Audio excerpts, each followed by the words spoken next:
Kuatkan tekad, kuatkan hati.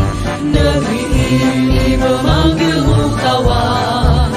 Belajar bergerak berbagi untuk negeri. Guru penggerak majukan pendidikan.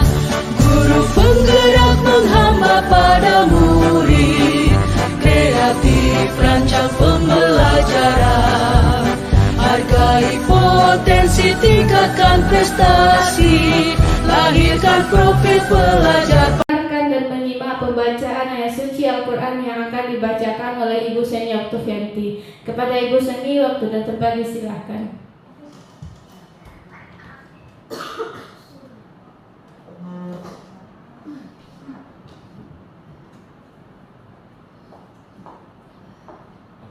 Assalamualaikum warahmatullahi wabarakatuh. A'udzu billahi minasy syaithanir rajim. Bismillahirrahmanirrahim.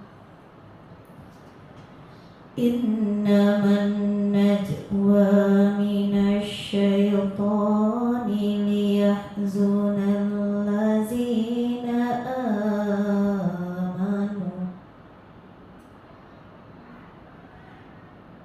ladzina amanu wa laysa bidarrihim syai'an illa biiznillah wa 'alallahi falyatawakkalul mu'minun. Ya ayyuhalladzina amanu idza qila lakum tafassahu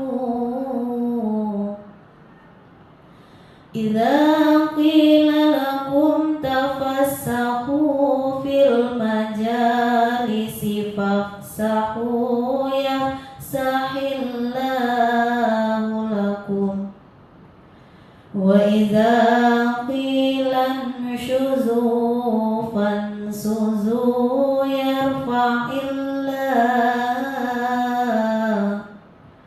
Allahul ladzina amanu minkum wal ladzina utul ilma darajati wallahu bima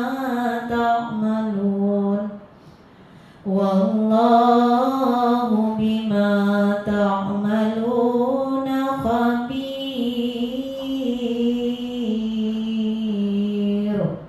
Shadaqallahul azim. Assalamualaikum warahmatullahi wabarakatuh.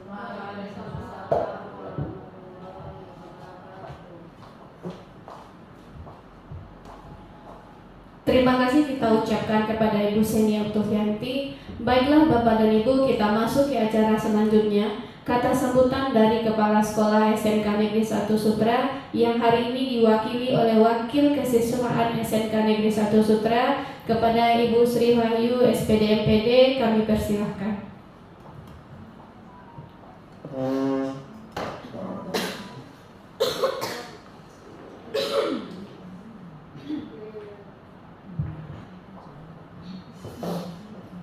Assalamualaikum warahmatullahi wabarakatuh. Pertama-tama marilah kita ucapkan puji dan syukur atas kehadiran Allah Subhanahu wa taala. Pada pagi ini kita dapat melaksanakan diseminasi dari guru penggerak angkatan 11 tentang budaya positif. Dan tak lupa salawat dan salam kita hadiahkan kepada Nabi besar Muhammad sallallahu alaihi wasallam.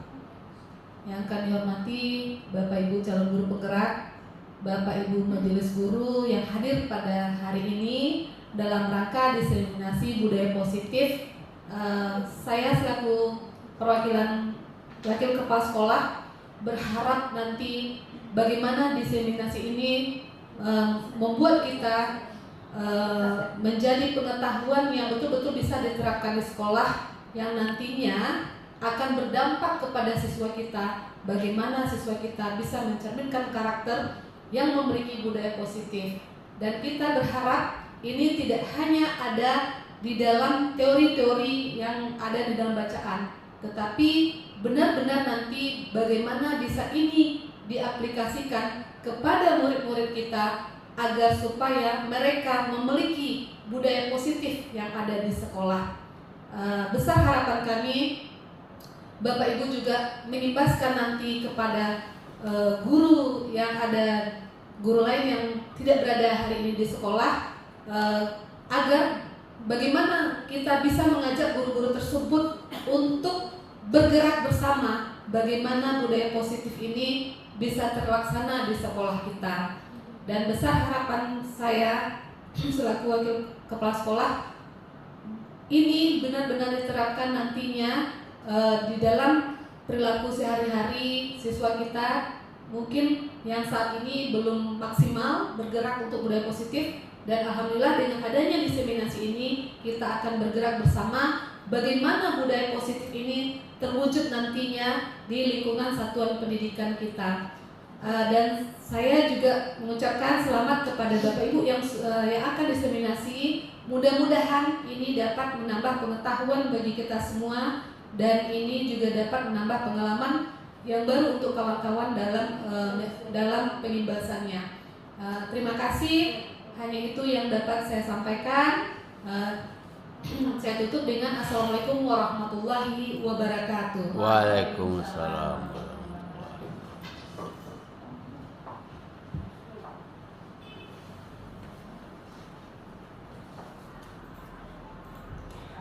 Terima kasih kita ucapkan kepada Ibu Sri Wahyu selaku Wakil Kesiswaan SMK Negeri 1 Sutra.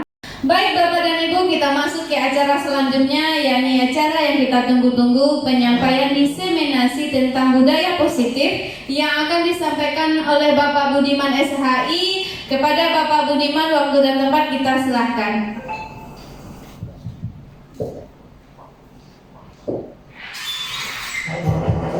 Baik, terima kasih.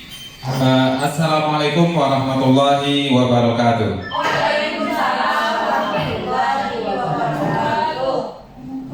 Alhamdulillahillazi arsala rasulahu bil huda wa dinil haqq liyuzhirahu 'alad dini kullihi walau karihal musyrikun walau karihal munafiqun. Asyhadu an la ilaha illallah wahdahu la syarikalah wa asyhadu anna Muhammadan abduhu wa rasuluh la nabiyya ba'da. Puji dan syukur marilah sama-sama kita ucapkan kepada Allah. Alhamdulillah, pada pagi yang berbahagia ini Allah masih memberikan nikmat-Nya kepada kita, sehingga dengan nikmat tersebut kita bisa hadir di ruangan yang tercinta ini dalam rangka diseminasi modul 1.4 tentang budaya positif. Selanjutnya, selawat beriring salam, marilah kita mohonkan kepada Allah, mudah-mudahan disampaikan kepada Nabi besar Muhammad sallallahu alaihi wasallam dengan ucapan Allahumma sholli ala Muhammad wa ala ali Muhammad. Yang terhormat Ibu Kepala Sekolah SMK Negeri 1 Sutra. Selanjutnya yang sama-sama kita hormati Bapak Ibu Wakil Kepala SMK Negeri 1 Sutra. Selanjutnya kepada Bapak Ibu yang hadir di ruangan ini, yang sama-sama mengikuti kegiatan kita pada pagi hari ini. Baik Bapak Ibu, pada pagi hari ini saya akan menyampaikan diseminasi modul 1.4 tentang budaya positif. Selanjutnya Bapak Ibu, pagi hari ini ada juga orang-orang hebat yang selalu mendampingi saya. Yang pertama adalah Ibu Ratna Wilis sebagai fasilitator. Yang kedua adalah Pak Galih Sudianto sebagai pengajar praktik. Dan yang ketiga, yang di tengah-tengah itu tidak kalah hebat adalah calon guru penggerak ya, Budiman SHI, CGP angkatan 11. Bapak Ibu, tujuan pembelajaran kita pada pagi hari ini adalah calon guru penggerak dapat menyampaikan pembelajaran dari penerapan konsep inti dari modul budaya positif serta pemahaman mereka mengenai konsep-konsep inti dalam modul budaya positif tersebut. Pada pagi hari ini ada beberapa konsep yang akan kita sampaikan. Yang pertama adalah disiplin positif dan nilai-nilai kebajikan universal. Yang kedua, teori motivasi, hukuman, dan penghargaan restitusi. Yang ketiga, keyakinan kelas. Konsep yang keempat, kebutuhan dasar manusia dan dunia berkualitas. Konsep yang kelima, restitusi 5 posisi kontrol. Dan konsep yang keenam adalah restitusi segitiga restitusi. Baik, kita masuk kepada konsep yang pertama, yaitu disiplin positif dan nilai-nilai kebajikan universal. Bapak Ibu, kebanyakan orang akan menghubungkan kata disiplin dengan tata tertib, teratur, dan kepatuhan pada peraturan. Kata disiplin juga sering dihubungkan dengan hukuman, padahal itu sungguh berbeda. Karena belajar tentang disiplin positif tidak harus dengan memberi hukuman, justru itu adalah salah satu alternatif terakhir dan kalau perlu tidak digunakan sama sekali. Selanjutnya, Diani menyatakan bahwa arti dari kata disiplin berasal dari bahasa Latin disciplina yang artinya belajar. Kata discipline juga berasal dari akar kata yang sama dengan disciple atau murid pengikut. Untuk menjadi seorang murid atau pengikut, seseorang harus paham betul alasan mengapa mereka mengikuti suatu aliran atau ajaran tertentu, sehingga motivasi yang terbangun adalah motivasi intrinsik bukan ekstrinsik. Bapak Ibu, di sini ada nilai-nilai kebajikan. Ini ada beberapa contoh. Ada peduli, rajin, integritas, rasa hormat, keterus-terangan, keberanian, kebahagiaan, tanggung jawab, dan lain-lainnya.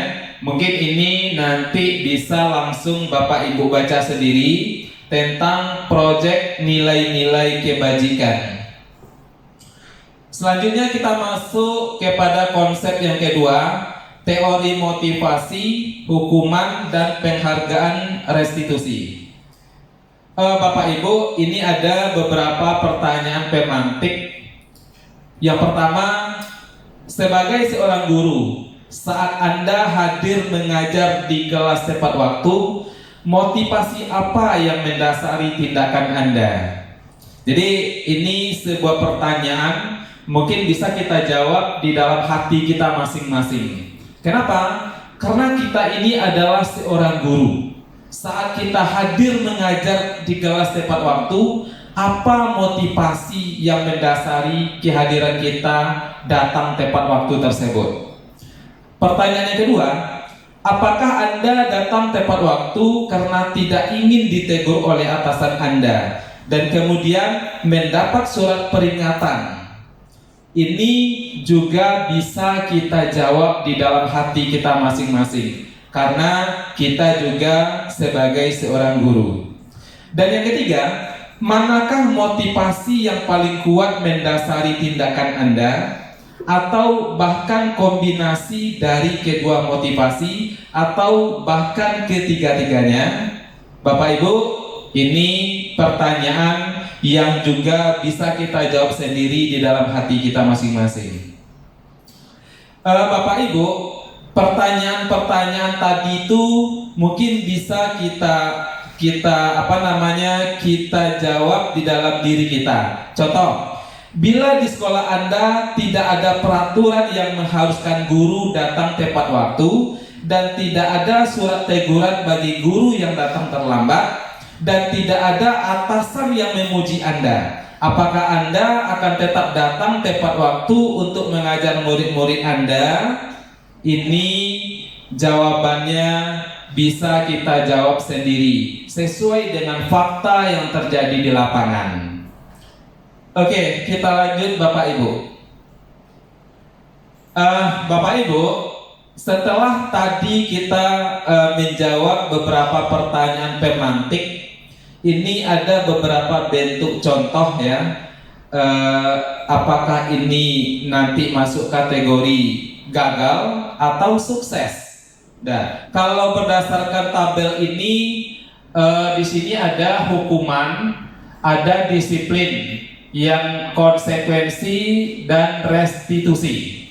Oke ya, ini mungkin nanti juga bisa Bapak Ibu baca, nanti akan kami share ke grup ya. Silakan Bapak Ibu baca nanti. Selanjutnya kita masuk dulu hukuman. Berdasarkan bagan di atas, maka kita bisa menyimpulkan bahwa hukuman bersifat tidak terencana atau tiba-tiba. Anak atau murid tidak tahu apa yang akan terjadi dan tidak dilibatkan. Hukuman bersifat satu arah dari pihak guru yang memberikan, dan murid hanya menerima suatu hukuman tanpa melalui suatu kesepakatan atau pengarahan dari pihak guru, baik sebelum atau sesudahnya. Hukuman yang diberikan bisa berupa fisik maupun psikis. Murid anak disakiti oleh suatu perbuatan atau kata-kata. Bapak Ibu, kita mungkin tahu ya. Sebelum kami memberikan contoh, coba kita lihat dulu konsekuensi. Antara hukuman dengan konsekuensi itu perbedaannya sangat tipis sekali. Tergantung kita menganalisanya. Oke, baik. Disiplin dalam bentuk konsekuensi sudah terencana atau sudah disepakati, sudah dibahas dan disetujui oleh murid dan guru. Umumnya, bentuk-bentuk konsekuensi dibuat oleh pihak guru atau sekolah, dan murid sudah mengetahui sebelumnya konsekuensi yang akan diterima bila ada pelanggaran. Pada konsekuensi, murid tetap dibuat tidak nyaman dalam jangka waktu pendek.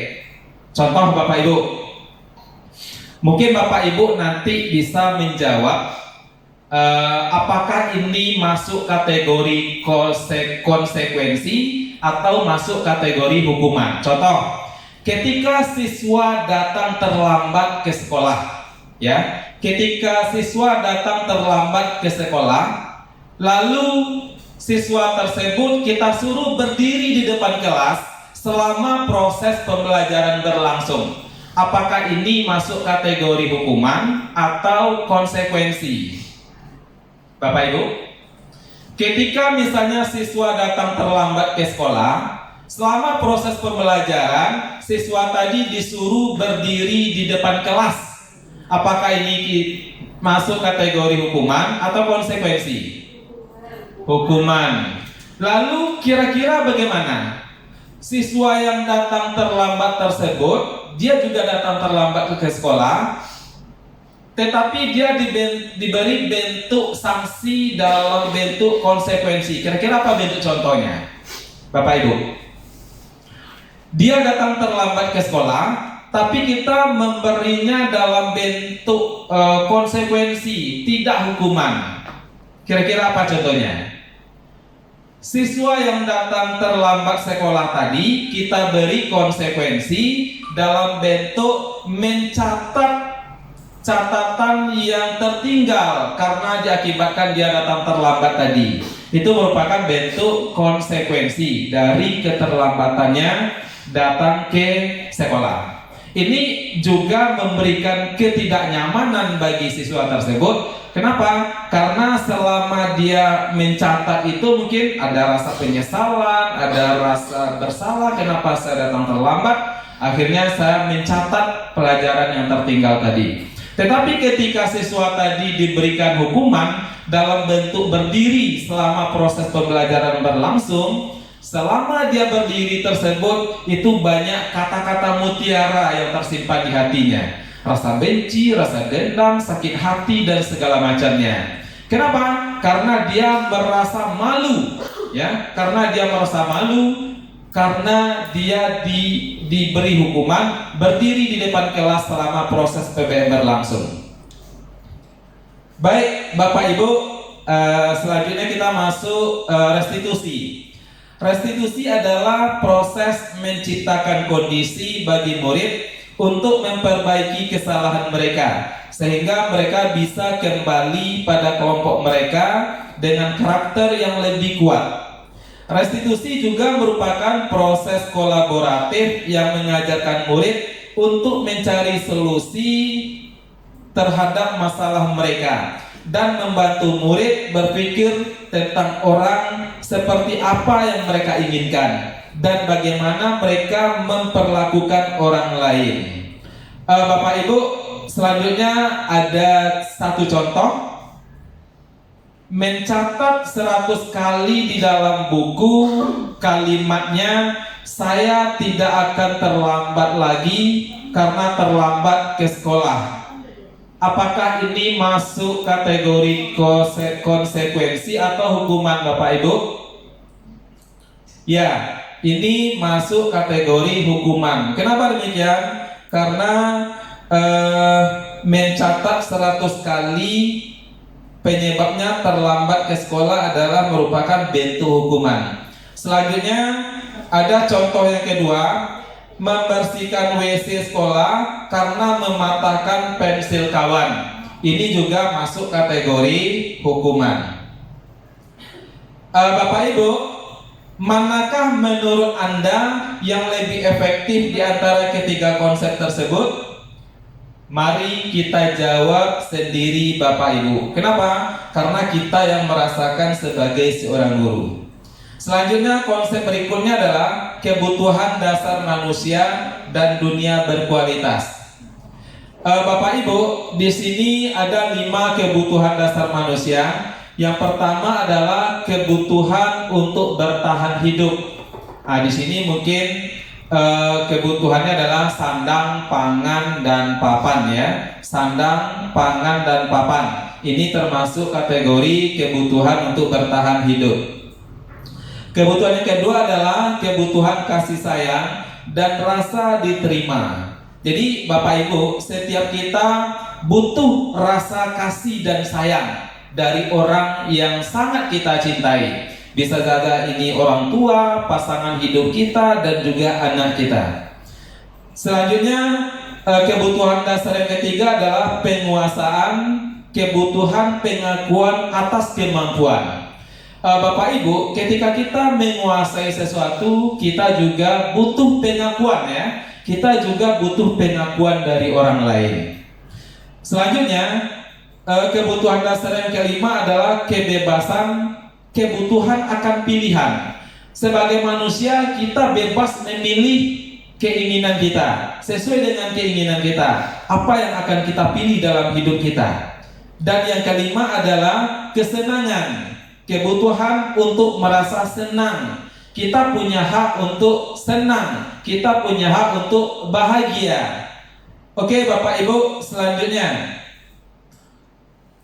5 posisi kontrol. Di sini ada 5 posisi kontrol. Yang pertama adalah sebagai penghukum, yang kedua adalah sebagai pembuat rasa bersalah, dan yang ketiga adalah sebagai teman, dan yang keempat adalah sebagai pemantau, dan yang kelima adalah sebagai manajer. Mari Bapak Ibu kita lihat nanti berada di posisi yang mana kita. Apakah posisi sebagai penghukum, atau posisi pembuat rasa bersalah, atau posisi sebagai teman, pemantau, atau manajer.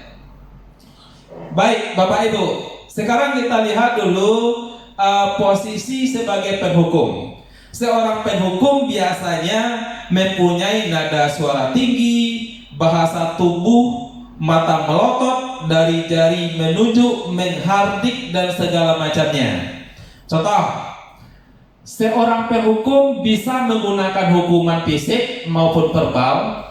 Orang-orang menjalankan posisi penghukum yang senantiasa mengatakan bahwa sekolah memerlukan sistem atau alat yang dapat lebih menekan murid-murid lebih dalam lagi. Guru-guru yang menerapkan posisi penghukum akan berkata, patuhi aturan saya, atau awas ya, kamu selalu saja bersalah, selalu, pasti selalu yang terakhir selesai.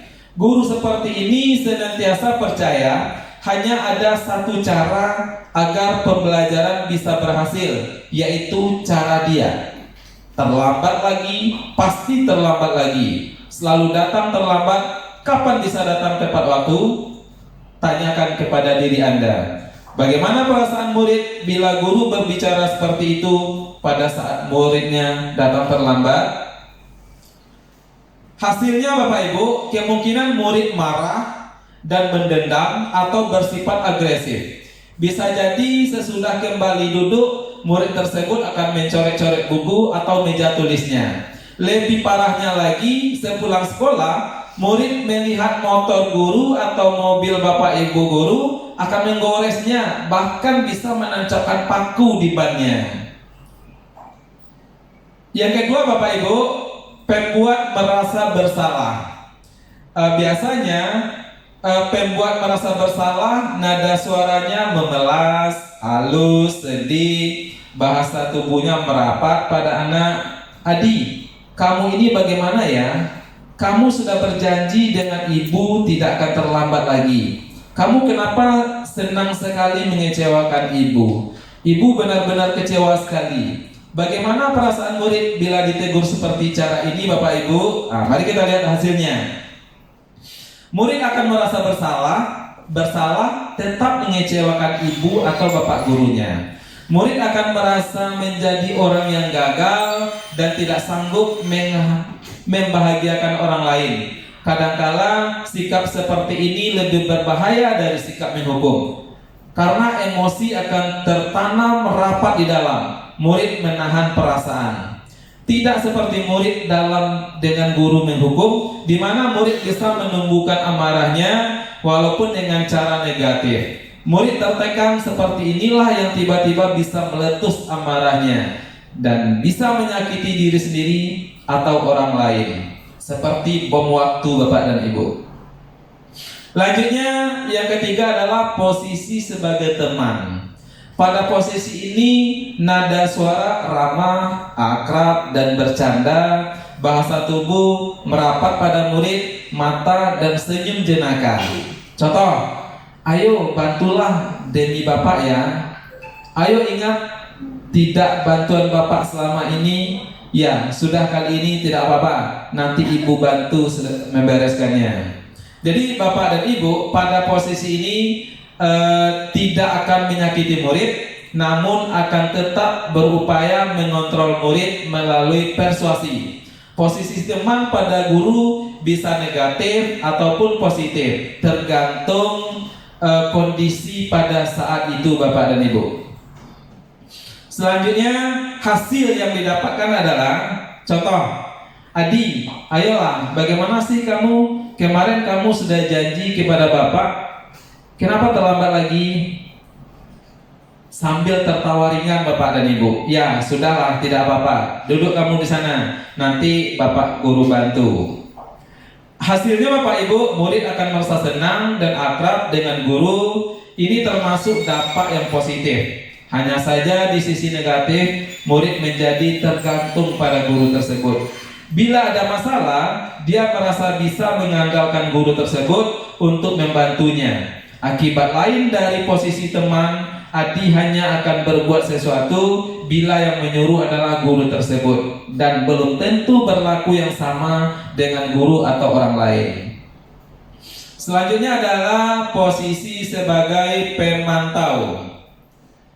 Memantau berarti mengawasi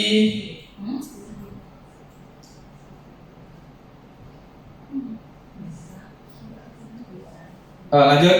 Memantau berarti mengawasi.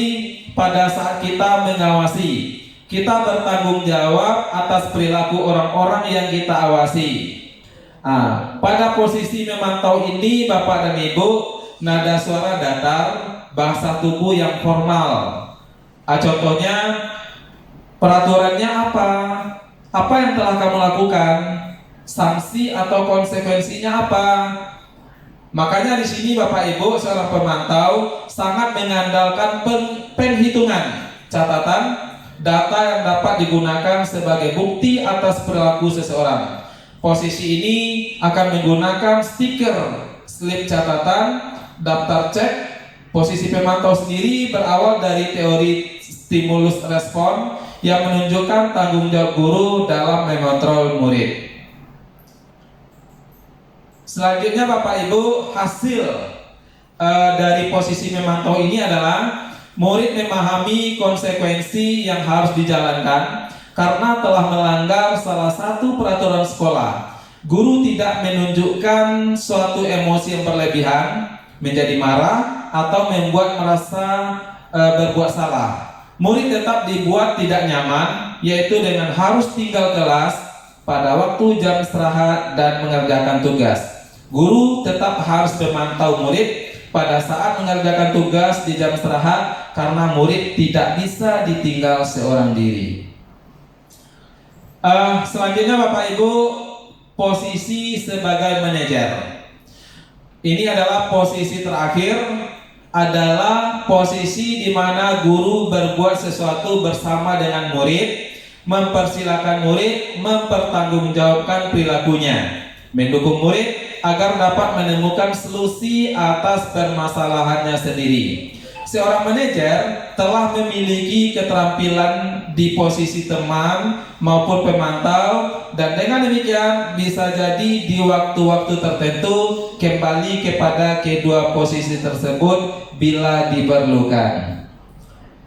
Bapak Ibu, selanjutnya apa yang kita yakini? Kembali keyakinan kelas. Apakah kamu meyakininya? Jika kamu meyakininya, apakah kamu bersedia memperbaikinya? Jika kamu memperbaiki ini, hal ini menunjukkan apa tentang dirimu? Apa rencana kamu untuk memperbaiki hal ini? Di sini tugas seorang manajer adalah mengatur perilaku seseorang. Kita bimbing murid untuk dapat mengatur dirinya. Seorang manajer bukan memisahkan murid dari kelompoknya, tetapi mengembalikan murid tersebut ke kelompoknya dengan lebih baik dan kuat. Bisa jadi dalam prakteknya penerapan disiplin sehari-hari, kita akan kembali ke posisi teman atau pemantau karena murid yang ditangani belum siap diajak berdiskusi atau diundang melakukan restitusi. Namun perlu disadari, tujuan akhir dari 5 posisi kontrol ini adalah seorang guru mencapai posisi manajer, di mana di posisi inilah murid dapat menjadi pribadi yang mandiri, merdeka, dan bertanggung jawab atas segala perilaku dan sikapnya, yang pada akhirnya dapat menciptakan lingkungan yang positif, nyaman, dan aman. Bapak Ibu, pada posisi manajer biasanya nada suara halus, bahasa tubuh tidak kaku, mendekap ke murid. Contoh, Adi, apakah kamu mengetahui jam berapa sekolah dimulai? Tahu Pak, jam 7. Ya, jadi kamu terlambat. Kira-kira bagaimana kamu akan memperbaiki masalah ini? Lalu si Adi menjawab, saya bisa menanyakan teman saya Pak untuk mengejar tugas yang ditinggal. Guru, baik, itu bisa dilakukan. Apakah besok akan ada masalah untuk kamu agar bisa hadir tepat waktu ke sekolah? Adi menjawab, tidak Pak, saya bisa hadir tepat waktu. Guru, baik, saya hargai usahamu untuk memperbaiki diri. Selanjutnya Bapak dan Ibu, Bagaimana perasaan murid diperlakukan seperti ini? Nah, pada posisi ini manajer, maka guru sebaiknya tulus, tidak perlu marah, tidak perlu meninggikan suara, apalagi menunjuk-nunjuk jari ke murid, berkaca pinggang atau bersikap seolah-olah menyesal, tampak sedih sekali akan perbuatan murid, ataupun bersenda gurau menempatkan diri sebagai teman murid. Oke, selanjutnya Bapak Ibu kita masuk kepada restitusi, segitiga restitusi. Segitiga restitusi adalah proses menciptakan kondisi bagi peserta didik untuk memperbaiki kesalahan mereka sehingga mereka bisa kembali pada kelompok mereka dengan karakter yang lebih kuat. Nah, di sini ada 3 restitusi ya. Yang pertama adalah menstabilkan identitas.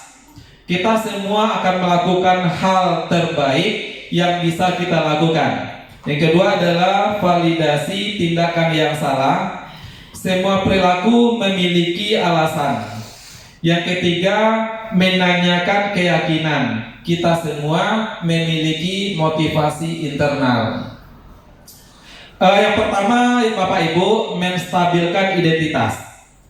Bagian dasar dari segitiga bertujuan untuk mengubah identitas anak dari orang yang gagal karena melakukan kesalahan menjadi orang yang sukses.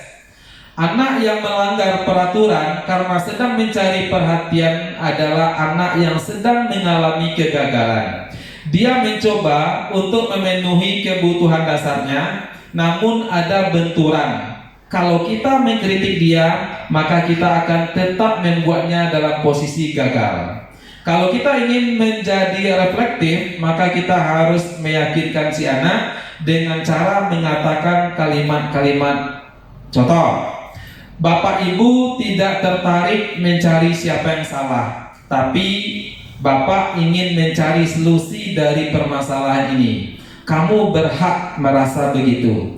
Apakah kamu sedang menjadi teman yang baik buat dirimu sendiri? Berbuat salah itu tidak apa-apa.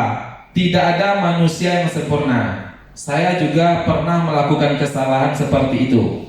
Kita bisa menyelesaikan ini. Kalau kita mengatakan kalimat-kalimat di atas, Bapak Ibu, akan sangat sulit, bahkan hampir tidak mungkin buat anak untuk tetap membangkang. Para guru yang bertugas mengawasi anak-anak saat mereka bermain di halaman sekolah menyatakan bahwa bila mereka mengatakan kalimat tersebut yang memungkinkan hanya butuh 30 detik, bisa mengubah situasi yang sulit menjadi kooperatif. Yang kedua, Bapak Ibu, validasi tindakan yang salah. Padahal kamu bisa melakukan yang lebih buruk dari ini ya. Kamu pasti punya alasan mengapa melakukan itu. Kamu patut bangga pada dirimu sendiri karena kamu telah melindungi sesuatu yang penting buatmu. Kamu boleh mempertahankan sikap itu, tapi kamu harus menambahkan sikap yang baru. Restitusi tidak menyarankan guru bicara ke murid bahwa melanggar aturan adalah sikap yang baik. Tapi dalam restitusi, guru harus memahami alasannya dan paham bahwa setiap orang pasti akan melakukan yang tertarik di waktu tertentu. Sebuah pelanggaran sering memenuhi kebutuhan anak akan menguasai walaupun seringkali bertabrakan dengan kebutuhan yang lain, yaitu kebutuhan akan kasih sayang dan rasa diterima. Kalau kita tolak anak yang sedang berbuat salah, dia akan tetap menjadi bagian dari masalah. Namun bila kita memahami alasannya melakukan sesuatu, maka dia akan merasa dipahami. Yang ketiga, Bapak Ibu, teori kontrol menyatakan bahwa kita pada dasarnya termotivasi secara internal. Ketika identitas sukses telah tercapai dan tingkah laku yang salah telah divalidasi, maka anak akan siap dihubungkan dengan nilai-nilai yang dia percaya dan berpindah menjadi orang yang dia inginkan. Ini ada beberapa contoh pertanyaan. Yang pertama, apa yang kita percayai sebagai kelas atau keluarga? Yang kedua, apa nilai-nilai umum yang kita telah sepakati? Yang ketiga, apa bayangan kita tentang kelas yang ideal? Dan yang keempat, kamu mau jadi orang yang seperti apa? Nah, ini adalah salah satu beberapa pertanyaan yang mungkin bisa menjadikan siswa kita akan menjadi lebih baik. Bapak Ibu, penting untuk menanyakan ke anak, kehidupan seperti apa nantinya yang mereka inginkan. Apakah kamu ingin menjadi orang sukses, bertanggung jawab, atau bisa dipercaya? Kebanyakan anak akan mengatakan iya, tetapi mereka tidak tahu bagaimana caranya menjadi orang seperti itu. Nah, guru dapat membantu dengan bertanya, seperti apa jika mereka menjadi orang seperti itu? Ketika anak sudah mendapat gambaran yang jelas tentang orang-orang seperti apa yang mereka inginkan, guru dapat membantu anak-anak tetap fokus pada gambaran tersebut. Bapak Ibu, mungkin sampai di sini materi diseminasi budaya positif yang saya sampaikan pada pagi hari ini.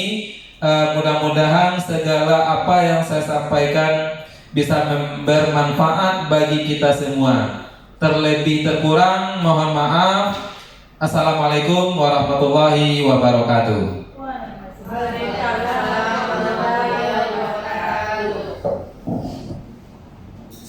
Baik, terima kasih kita ucapkan kepada Bapak Budiman atas penyampaian beliau dan paparan beliau terkait dengan disiplin positif yang dilakukan sebagai kegiatan diseminasi calon guru penggerak angkatan ke-11. Bapak dan Ibu semuanya, marilah kita berikan aplaus yang luar biasa kepada Bapak Budiman. Semoga apa yang beliau sampaikan tadi itu bisa kita implementasikan di dalam kehidupan sehari-hari, terkhususnya di SMK Negeri 1 Sutra. Baik Bapak dan Ibu, sebelum kita tutup kegiatan pada siang hari ini, saya memintakan satu refleksi dari Bapak dan Ibu peserta. Untuk kali ini saya memintanya kepada Ibu Sri Wahyuni. Kepada Ibu, waktu dan tempat disilahkan.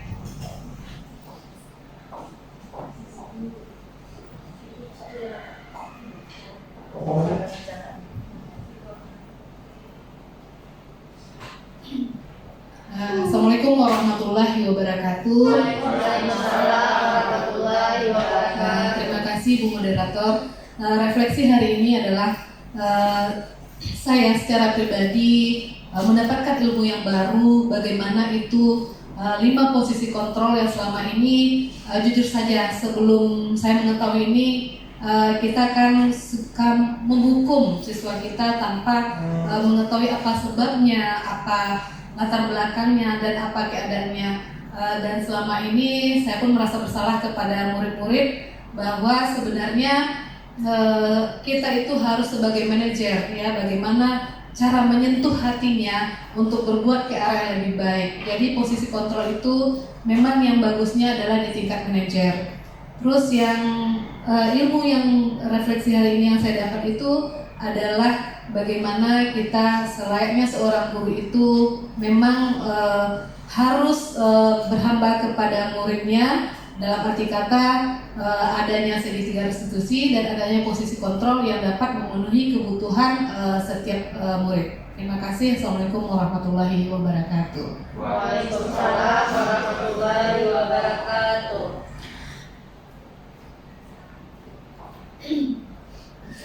Terima kasih kita ucapkan kepada Ibu Sri Wahyuni atas refleksi yang beliau sampaikan kepada kita semua. Dengan berakhirnya penyampaian yang disampaikan oleh Bapak Budiman tadi, maka berakhirlah kegiatan kita pada siang hari ini. Saya mengucapkan terima kasih kepada Bapak dan Ibu peserta yang telah hadir dalam ruangan ini. Saya akhiri dengan membaca wabillahi taufiq wal hidayah. Assalamualaikum warahmatullahi wabarakatuh.